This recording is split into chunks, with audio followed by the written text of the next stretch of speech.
માં મને બાલ મંદિર મૂકવા આવી છે। બાલકુંજ મારા શિક્ષણ જીવનની શરૂઆત। હું રડમસ ચહેરે એના પાલવનો છેડો છોડી જ નથી રહ્યો। બીજા ઘણા મારા ઉંમરના બાળકો રમી રહ્યા હતા। બાલકુંજના આચાર્ય રેણુકાબેનના ખોળામાં એક બાળક રમી રહ્યું હતું।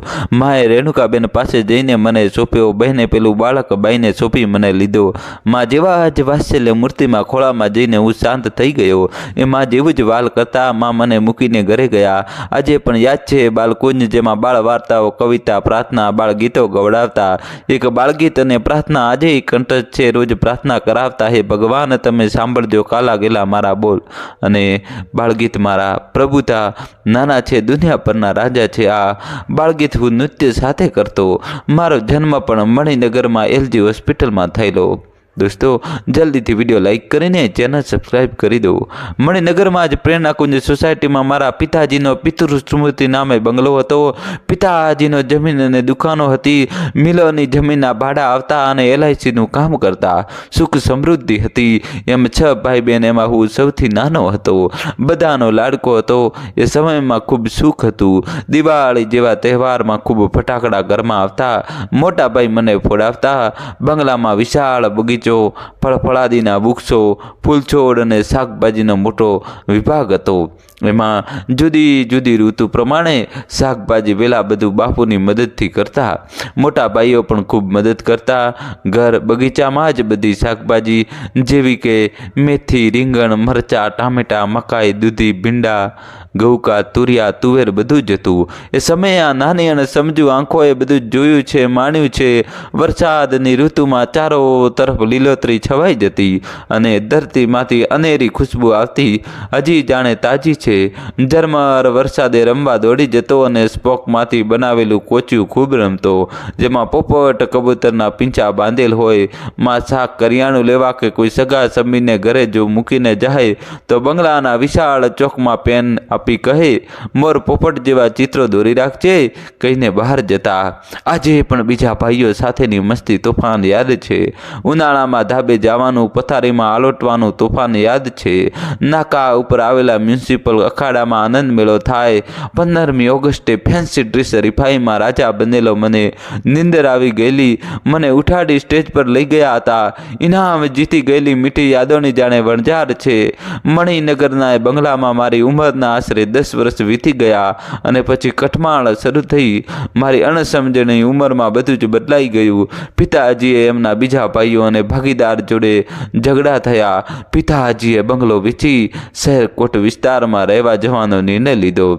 ખબર નહીં કઈ ઘડીએ નિર્ણય લીધો અને જીવનમાં બસ મુશ્કેલી અને દુઃખ ચાલુ થયા। માં મને કહેતા કે એમને પિતાજીને ખૂબ વિનવણી કરેલી, સમજાવેલા, બંગલો ન છોડવા અંગે પણ ના જ માન્યા।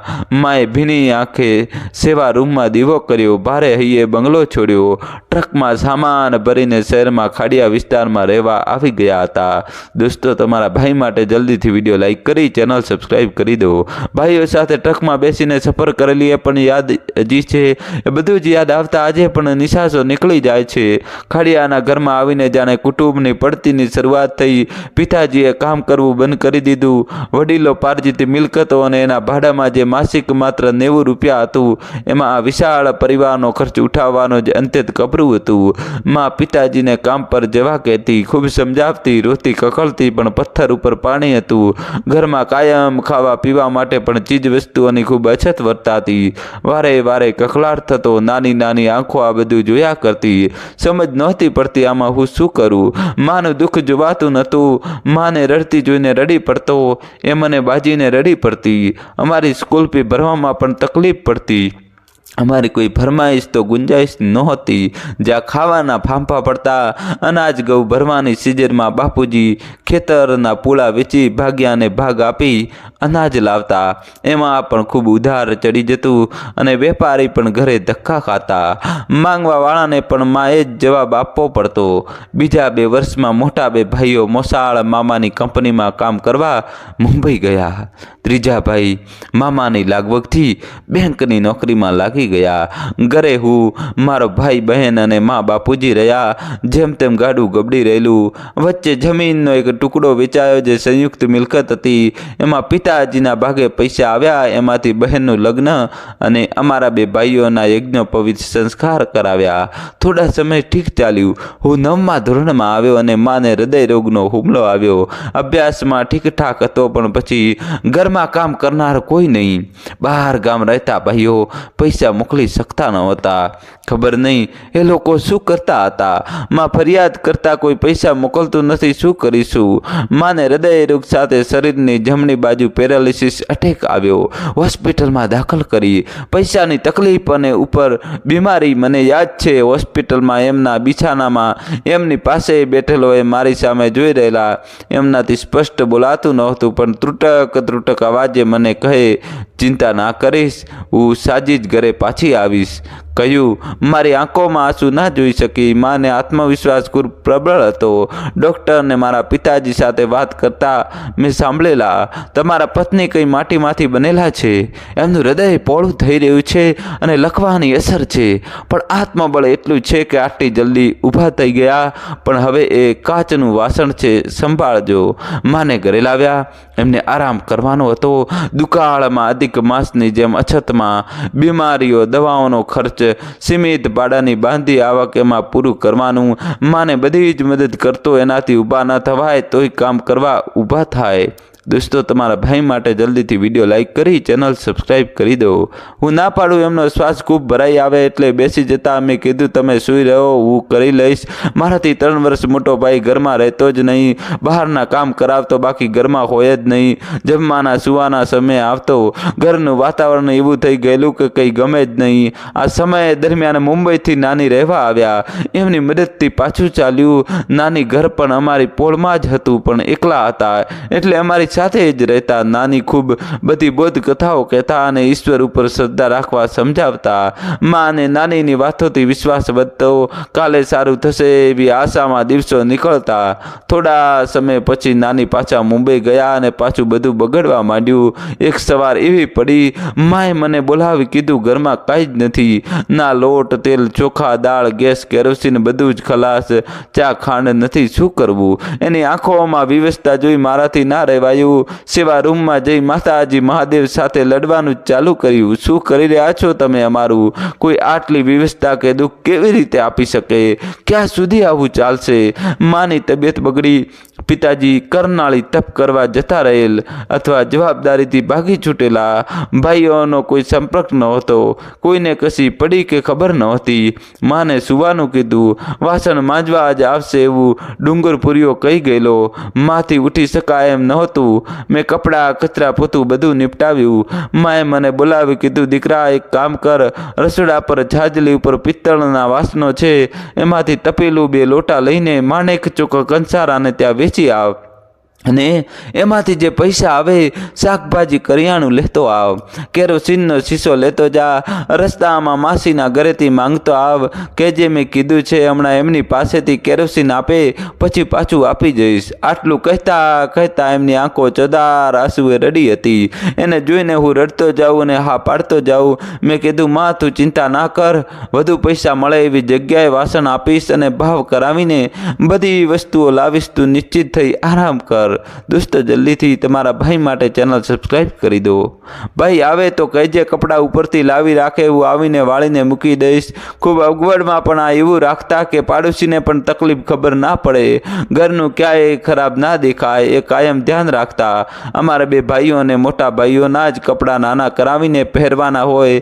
ફક્ત દિવાળીમાં જ એક જોડ નવા મળતા. ચડ્ડીઓના થીગડા પણ ફેશનની જેમ લગાડ્યા છે.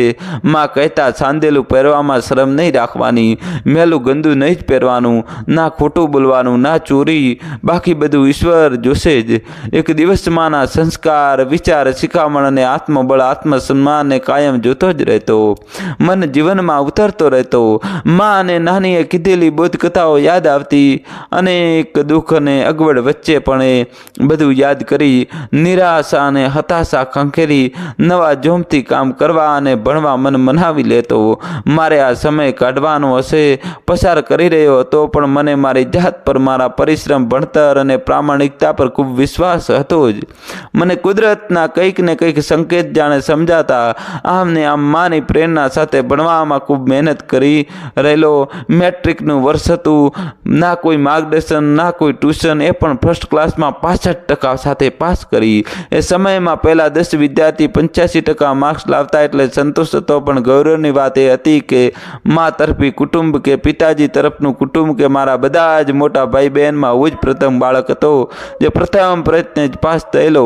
માં ખૂબ ખુશ હતા. મને આશીર્વાદ આપતા કહેલું, ખૂબ જીવનમાં આગળ આવો, ખૂબ ભણો, નામ રોશન કરો, ખૂબ સુખી થાઓ, તારા આંગણે કદી પણ દુઃખનું ડોક્યું જ ના કરે. માને વળગીને ખૂબ આનંદ વ્યક્ત કરેલો. આ સફળતાને કારણે પિતાજીના આશીર્વાદ લીધા. એ પાછા આવી ગયેલા યાત્રાધામથી. એમને આશીર્વાદ આપ્યા, સાથે સ્પષ્ટતા કરી, હવે આગળ ભણાવવા મારી પાસે પૈસા નથી, જે કરવું હોય જાતે કરજો.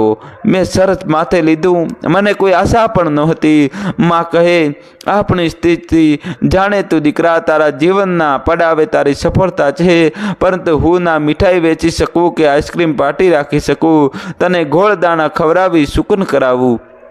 માની એ સમયની આંખોની ભીનાશ હજી યાદ છે.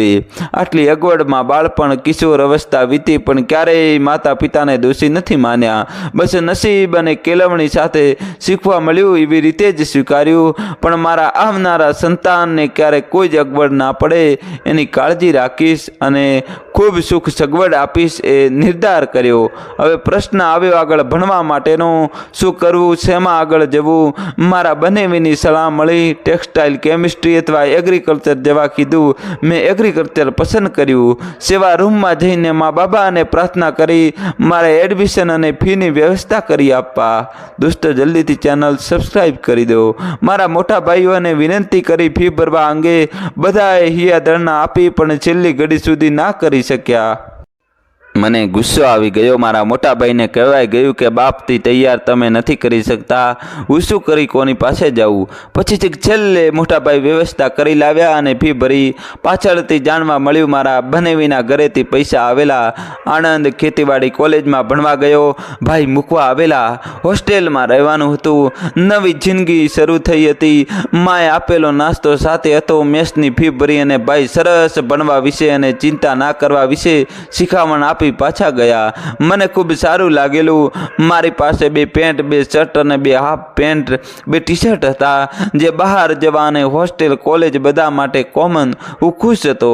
ઓછામાં પણ ઘણું લાગતું. આમ જીવનના 16 વર્ષ પૂરા કરી નવો મુકામ સર કરવાનો હતો. પૈસાની અગવડને કારણે સરકારી શિષ્યવૃત્તિ લીધી. તરત મંજૂર થઈ ગઈ.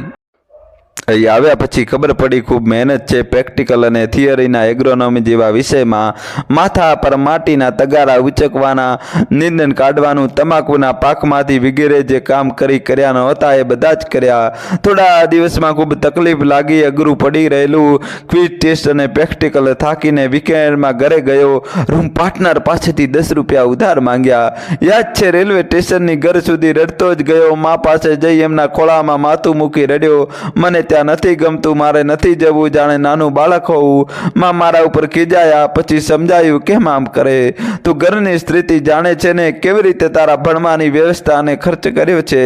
તારા ભાઈ અને જો કોઈ સારી સ્થિતિમાં છે, તારે ખૂબ સરસ ભણવાનું છે.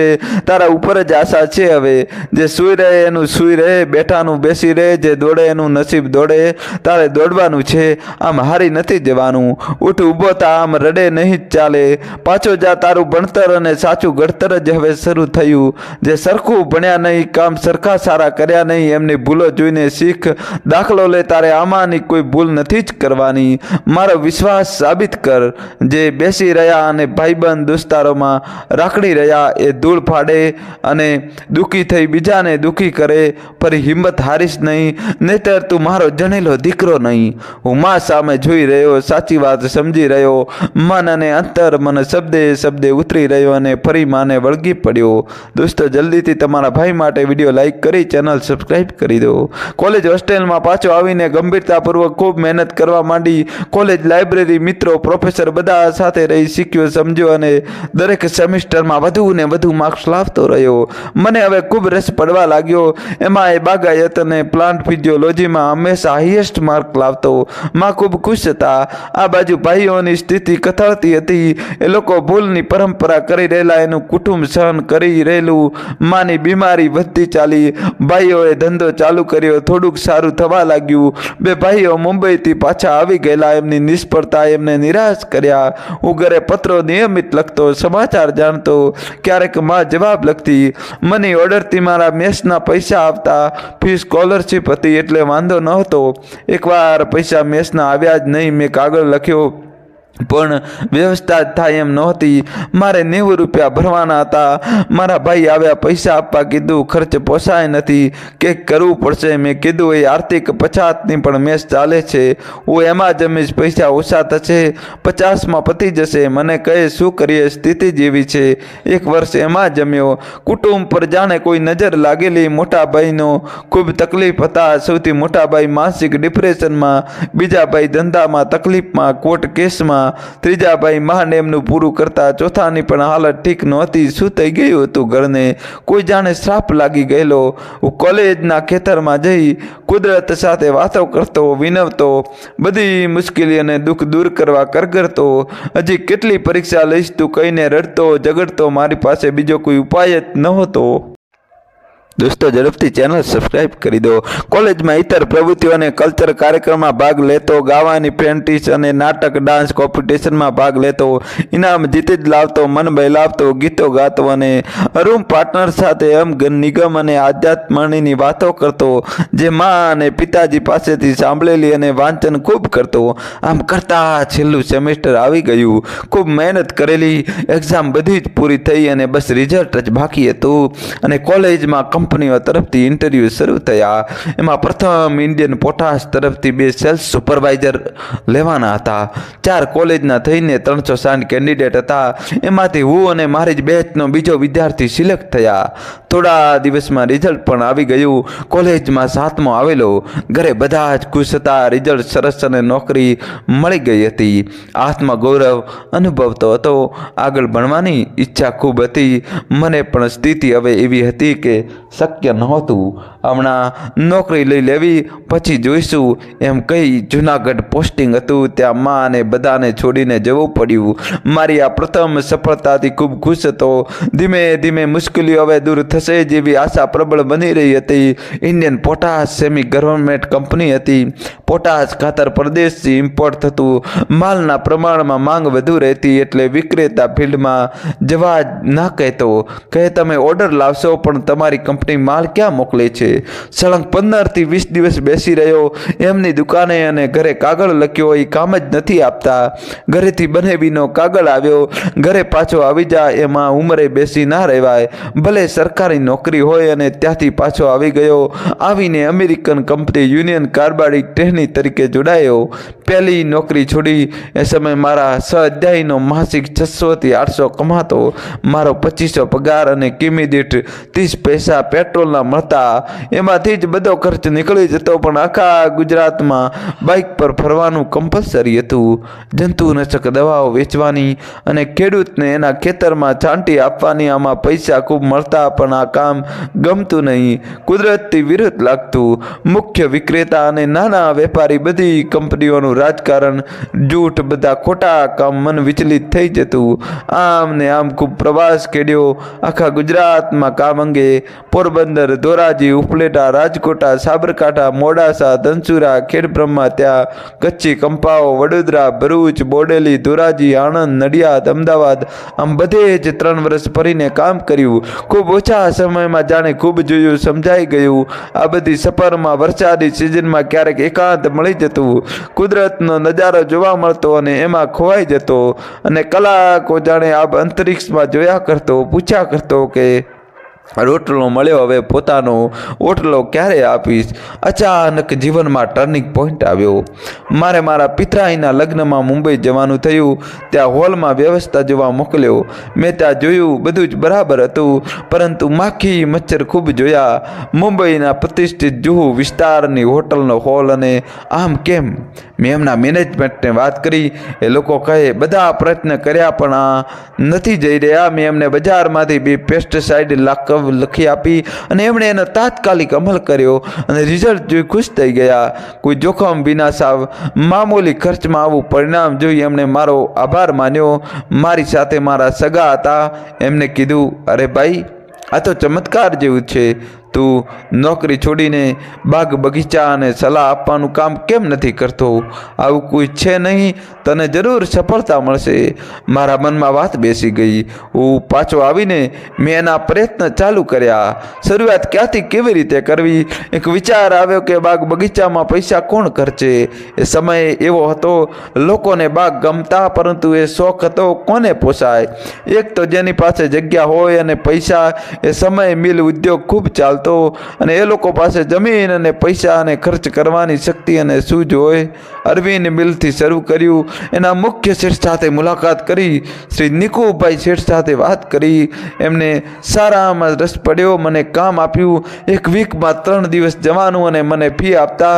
હું ત્યાં ગાર્ડનમાં સલાહ સૂચન આપતો. ગુલાબ ઉછેર અને માવજત મારા કામથી ખુશ થઈ. સંલગ્ન મિલનમાં પણ કામ અપાવ્યા, પરંતુ પૈસા વધુ ના મળતા, એટલે દરેક આર્કિટેક્ટ અને કન્સ્ટ્રક્શન કરતા બિલ્ડરોનો સંપર્ક સાધવાનો ચાલુ કર્યો.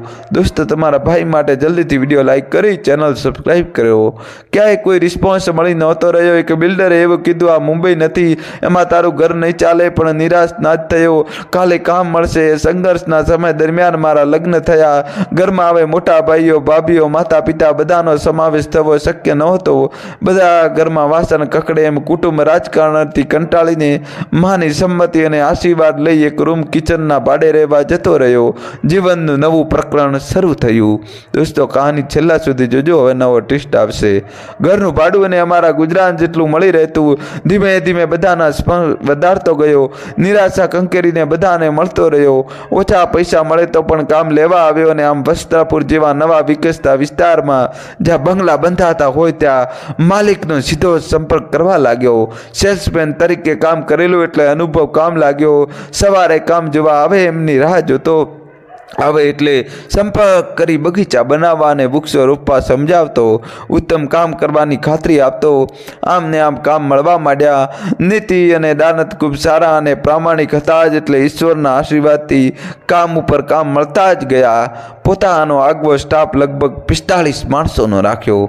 મણિનગરનું ભાડાનું ઘર છોડી 2 વર્ષમાં સેટેલાઇટ વિસ્તારમાં બગીચો બનાવી શકાય એવી જમીન સાથે મકાન ખરીદી લીધું. દિવસ રાત જોયા વિના કામ કર્યા. કામના વખાણ થતા મહેનત અને માવજત અને એના જ્ઞાનની કદર થવા લાગી. માને મારી સાથે રહેવા આવવા કીધું.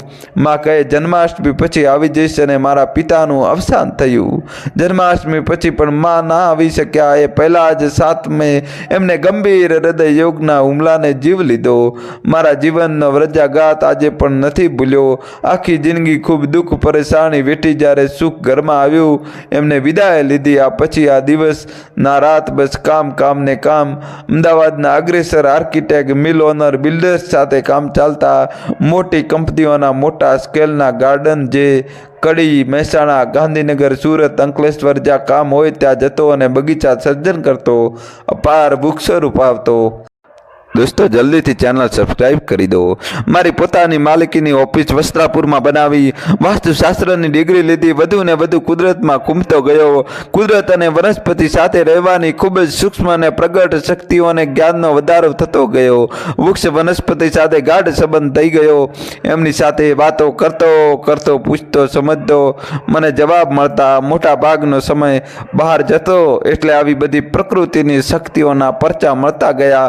મને રસ રસ પણ ખૂબ હતો. કાયમ લાગતું સૃષ્ટિ આ 5 તત્વ અને વનસ્પતિથી જ છે. અગોચર શક્તિઓ અને નિગમના રસ પાડવા લાગ્યો. બધું જોવા છતાં ક્યારેય ખૂબ એવો અહેસાસ કે કંઈક ખૂટે છે. એની પીડામાં આંખોમાંથી આંસુ આવી જતા. કોઈ કુદરતની સૂક્ષ્મ લાગણી ખેંચી રહી હોય એવું અનુભવતો. કોઈને કહેવાતી પાગલ માણસે વિચારી કહેતો નહીં, પણ કોઈક અગોચર શક્તિ સતત સાથે હોય એવું અનુભવતો, જે સારા કર્મ કરાવે, સારા વિચાર અને જ્ઞાન આપે છે. એવામાં આખા ગુજરાતમાં ભયાનક ભૂકંપ આવ્યો. બધે તારાથી સર્જાઈ. મારા રહેઠાણ અને ઓફિસ વિસ્તારમાં જ અનેક મકાન, ફ્લેટ, બિલ્ડિંગ ધરાશાયી થતા નજરે જોયા. કુદરતી આફત હોવા છતાં હું ચોક્કસપણે માનતો કે આમાં માણસનો જ હાથ છે. વિકાસના નામ નીચે વૃક્ષો જંગલોનો નાશ કરે, પોતાની જરૂરિયાત અને સ્વાર્થ માટે શહેરોમાં દર 500 મીટરે એક બોરવેલ કરી પાણી કાઢી લીધા. વૃક્ષો વાવે નહીં, વરસાદી પાણીનો સંચય કરે નહીં, થાય નહીં જમીનમાં પોલાણો સર્જાય અને કુદરતનું વ્યવસ્થા તંત્ર ખોરવાય. મૂંગા પશુ પક્ષીની વેદના, પરાકાષ્ઠા, આંબે અને ભૂકંપ જેવી કુદરતી હોનારતો સર્જાય. વરસાદ અનિયમિત થાય, દુકાળ પડે. આ સમયે લોકો વરસાદી પાણીનો વધુ ને વધુ સંચય કરે, ખૂબ વૃક્ષો વાવે એવી ચળવળ ચલાવી. વરસાદી પાણીના સંચયના વિવિધ રીતોના પેમ્પલેટ છપાવ્યા અને વિના મૂલ્યે સેવાની ઓફર આપી. રેડિયો, ટીવીમાં ઇન્ટરવ્યૂ આપ્યા અને ન્યૂઝપેપરમાં આર્ટિકલ આવ્યા. જાગૃતિ લાવવા થઈ શકે એટલા પ્રયત્નો કર્યા. દોસ્તો, તમારા ભાઈ માટે જલ્દીથી વિડીયો લાઈક કરી ચેનલ સબસ્ક્રાઈબ કરી દો. કુદરતના વ્યવસ્થા તંત્રને સાચવવા અને વનસ્પતિનું રક્ષણ કરી પ્રદૂષણ ઘટાડવા પ્રચાર કર્યો. મેં ગાર્ડન સાથે ફાર્મ હાઉસ ડિઝાઇન કરી બનાવવાનું ચાલુ કર્યા. એમાં અપ્રતિમ સફળતા મળી. ખૂબ નામ અને ધન કમાવા મળ્યું. પણ કુદરત બીજું ઈચ્છતું હતું. એક મોટો નિર્ણય લીધો. મારી બચત, ઓફિસ, મિલકતો વેચીને વડોદરા પાસે ખેતીની જમીન લીધી. પહેલે ખેડૂત હતો, ભણતર હતું એ બધું. પછી એમાં અનેક સગવડ આપી. પાણીની તકલીફ અને કુટુંબ સ્થળાંતર માટે તૈયાર નહોતું એટલે ત્યાંથી પાછી ગાંધીનગર જમીન લીધી. પણ અહીં પણ પાણીની અગવડ એટલે ત્યાંથી છોડીને કોઈ ભૂલ વિના મહેમદાવાદ પાસે પાણીની સગવડવાળી વિશાળ જમીન લીધી. ત્યાં ખૂબ સફળતાપૂર્વક આધ્યાત્મિક અને ઓર્ગેનિક ખેતી કરી. ખૂબ વિસ્કો વાવ્યા. ફળફળાદી સાથે ડાંગરની ખેતી તથા નેટ હાઉસ બનાવીને કોલમો કરી. ઔષધીય છોડનો ઉછેર કર્યો. નેચરોપેથીની ડિગ્રી લીધી. વચગાળાના સમયમાં કુટુંબની જવાબદારીઓ નિભાવી. દીકરી પરણાવી. દીકરો પરદેશ ભણવા ગયો. પરદેશનું કુદરતી પદ્ધતિ ઉપર ચાલતું ખેતી કરતું પરમાકલ્ચર ગ્રુપમાં જોડાયો. નવું નવું શીખવા અને જાણવા મળ્યું. જીવનના પ્રવાસમાં અનેક તકલીફો, અગવડો આવી, પણ સારા વિચાર, દૃઢ મનોબળ અને પ્રામાણિકતાથી મહેનત કરી. વિશ્વાસ રાખવાથી સફળતા અચૂક મળે છે. નક્કી છે જે પોતે જીવનમાં અનુભવ્યું છે. સાક્ષાત્કાર કર્યું. જે કુદરત સાથે કામ કરતાં કરતાં ખૂબ જ્ઞાન મળ્યું અને સાચી વિચારધારા મળી. અત્યારે ખેડૂતો બેહાલ, નિરાશ છે. ખેતીમાં ઉપજ રહી નથી. આજે ખેડૂત ખેતી તરફથી મોં ફેરવી રહ્યો છે. જમીન વેચી રહ્યો છે. આપઘાત કરી રહ્યો છે. આ રોકવા માટે હું સેવા અભિયાનમાં જોડાવા જઈ રહ્યો છું. બીજા ઘણા લોકો સેવા આપી રહ્યા છે. સોનામાં સુગંધની જેમ ભળી સાચું માર્ગદર્શન આપી સમૃદ્ધ ખેતી તરફ વાળવા છે.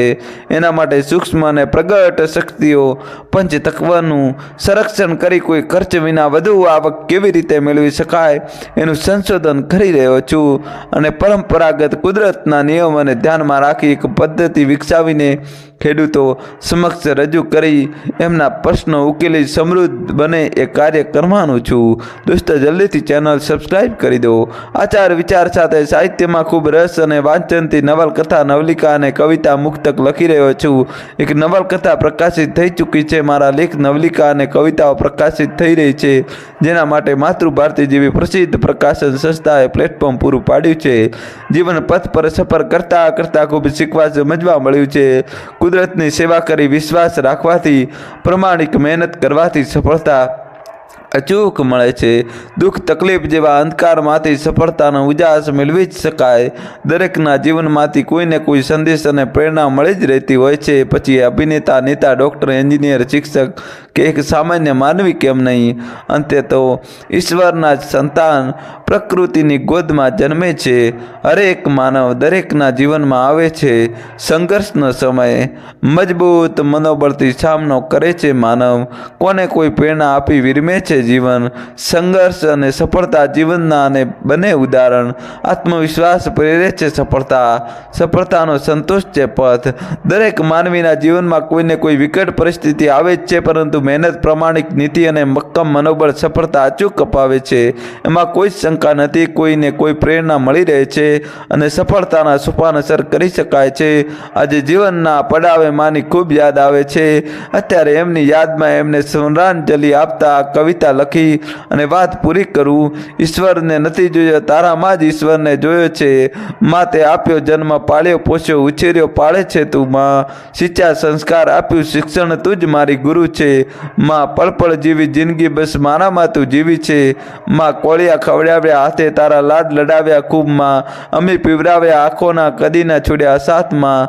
આંખનો બની રહ્યો તારો, તારા આશીષ પામ્યો. માં ભણાવી ગણાવી કર્યો મોટો, ના પડી કદી ખોટમાં. કરી ઉજાગરા કર્યો સાજો, તે ના જોયા દિવસ રાતમાં. તારી સોડમાં નિંદર મીઠી, ના કોઈ બીજું કોઈ સ્થાનમાં. કેમ કરી તારું ઉતારું ઋણ, મારા સ્વભાવડે ઓછા. તારી યાદમાં પાડું આંસુ, બોલતો ક્યાં છે મારી વાલીમાં. ઋણ તારા સર માથે લઉં, ઈશ્વર પામી ગયો તારામાં. દિલ કહે માં તેમાં પ્રભુથી, પ્રભુતા તારી ઊંચી છે માં. દોસ્તો, કહાની કેવી લાગી કોમેન્ટ્સમાં જણાવજો. અને તમારી માં માટે દોસ્તો જય શ્રી કૃષ્ણ તો લખવું જ પડશે. વિડીયો લાઈક કરી ચેનલ સબસ્ક્રાઈબ કરજો. કોમેન્ટમાં જય શ્રી કૃષ્ણ લખી જ દો દોસ્તો. Thank you.